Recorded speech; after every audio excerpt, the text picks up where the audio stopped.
Now 5 USA, we've got all the latest from entertainment news on 5.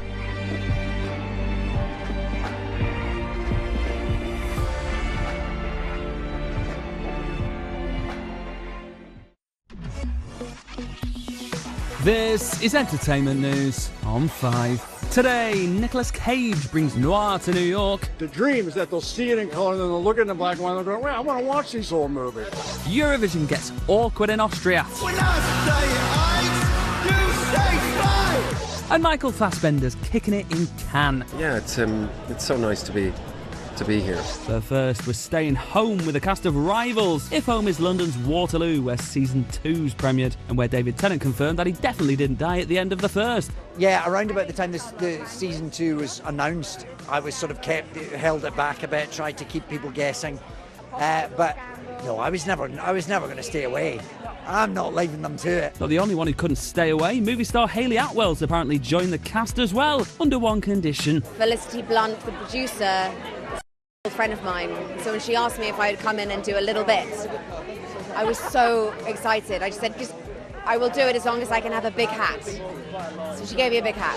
A few big hats in this one. Dutton Ranch has arrived, with Kelly Riley and Cole Hauser moving into new digs. And with former castmate Luke Grimes also starring in the new Marshall series, are they tempted to saddle up together?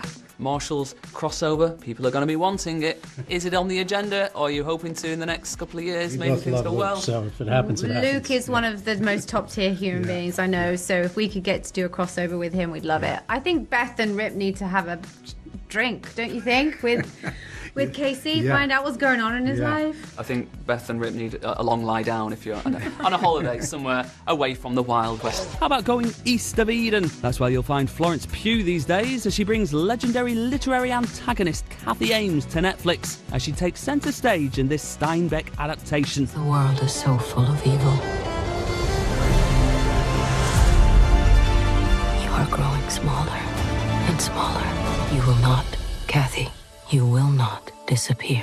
If all else fails, Kathy will return in Avengers Doomsday. Next, if you'd preferred Tom Holland in the dark, Nicolas Cage has got your back. Spider-Noir's premiered in New York, bringing an Into the Spider-Verse side joke into glorious live-action Technicolor on Prime Video. But let's not forget, you can watch it in black and white too. What I was trying to do was create a noir performance style so it would fit within the black and white format. I designed my performance for black and white, but we also have it in color for the teenagers, the Gen Z group that maybe has no experience with black and white. The dream is that they'll see it in color and then they'll look at it in black and white and they'll go, well, I want to watch these old movies. If you'd prefer a new movie, Boots Riley's I Love Boosters has premiered in LA, a stylish new comedy about high fashion shoplifting. But did making the movie give Lakeith Stanfield pause for thought on who he's getting his glad rags from? There are people who really want to instill change and also be a part of the conversations in fashion. And I think we can do both. We just got to find out a way to do it and do it better and do it in a way where we're not taking advantage of people. And, you know, that's what we mostly hope for. So there's a lot of good people out there that also look good. And so that's the ones we want to be. Well, we can't talk fashion without the man who showed us all how to wear a waistcoat, Gareth Southgate. The former England manager's made his way back onto screens in the form of Joseph Fiennes, as the award-winning play Dear England becomes a 4-part TV drama. England expects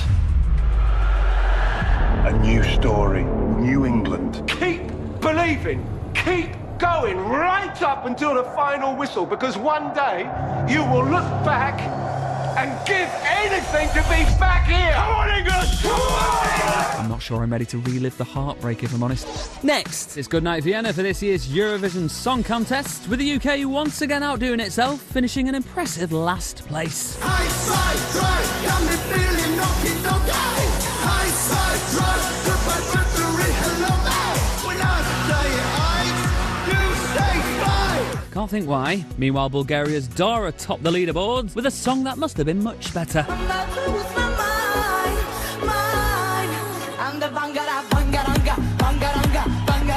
Well, I take that back. To New York, where John Krasinski's premiered his Jack Ryan movie, Ghost War. And while there's nothing supernatural about it, that doesn't mean he's any less heroic. I mean, when I was a kid, this was my favorite character, because as much as I love the superheroes, I think the fact that Jack Ryan's a person that doesn't wear a cape and is still out on the front lines. Is, I think, especially in today's world, that's what you're hoping is true. You're hoping that someone like him is on the front lines for us all. How about someone like Pedro Pascal? He's been on the front line for Sigourney Weaver in LA as his Mandalorian co-star got her hands and feet cemented at the TCL Chinese Theatre. James Cameron's Aliens shattered all ceilings.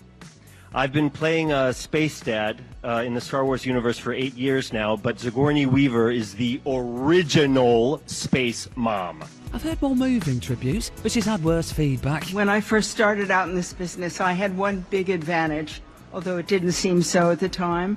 I'd been told by teachers at drama school that I had no talent and I'd never get anywhere.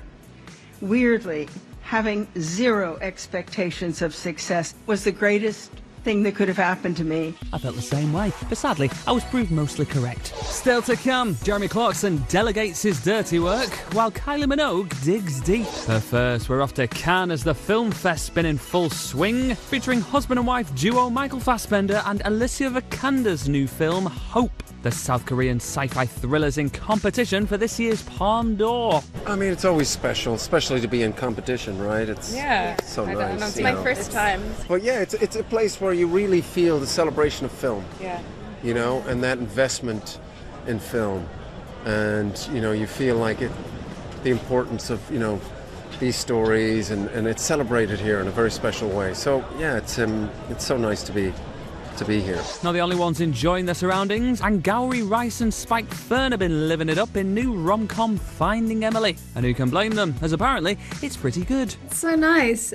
Do you remember there was one day, like, maybe 2 weeks into filming when we were at the University Quad, and we just had a break, and Spike just turned to me, like, out of the blue and was like, I think this is actually going to be pretty good. I was like, yeah, I think so too. I'm happy for you guys, but if I'm hoping anything's good this year, it's HBO's Lanterns. Because if reactions to the first trailer were anything to go by, comic book fans can't half moan. Thankfully, there's another one, and I think people like it more. Dangerous part of the job. You need to be fearless. How are you chosen for this? It's only one question. Are you afraid? You afraid? I was raised fearless, and I'll do this better than he's ever done it before.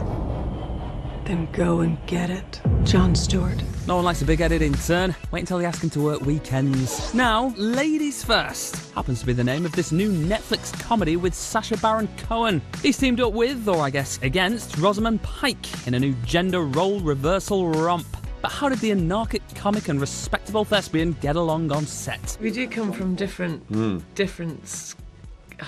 approaches, but that's exciting because it takes you out of your comfort zone. I mean, Sasha's not like any actor I've worked with. I mean, you're totally original. Being with you in a scene, was exciting, like for me anyway. Well, it's a great privilege. I don't know if you've seen her in Taylor. So she's one of the greatest ever screen actors and one of the greatest ever actors on stage.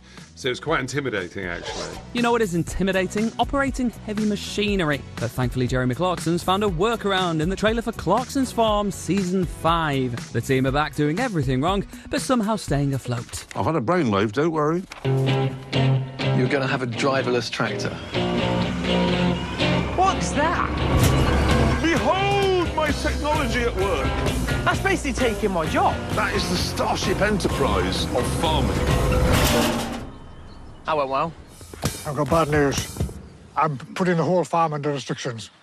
The ministry will get in touch with you and talk through what you can and can't do. Finally, 90s pop princess Kylie Minogue's been chatting about her new 3-part documentary. And by the sounds of it, director Michael Hart really had his work cut out just to keep it that short. I didn't know what he was going to do.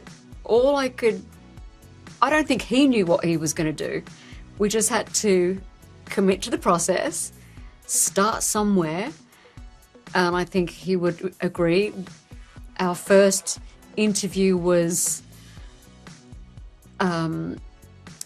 it was getting to know you, period. And you can see that I relax as the documentary goes on, and he relaxed. He threw away his notes and questions, and we just started to kind of exist in each other's space. And I kind of dived in then, and I was driving him crazy, sending him more archive and more, You know, the point where he's like, please, no more.